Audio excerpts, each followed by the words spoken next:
কার কাছে বলিব আমার দুঃখের কথা?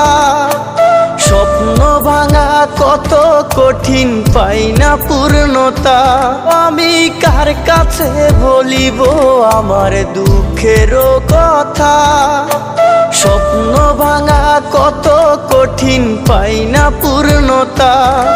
আমার চোখের জলে ভাসে নদীরে, আমি নিজেই নিজে একা কাঁদিরে। আমি নিজেই নিজে একা হাসিরে। আমায় দেখলে সবাই পাগল বলে রে। ওরে আমার মাটির পুতুল রে, ওরে আমার মাটির পুতুল রে।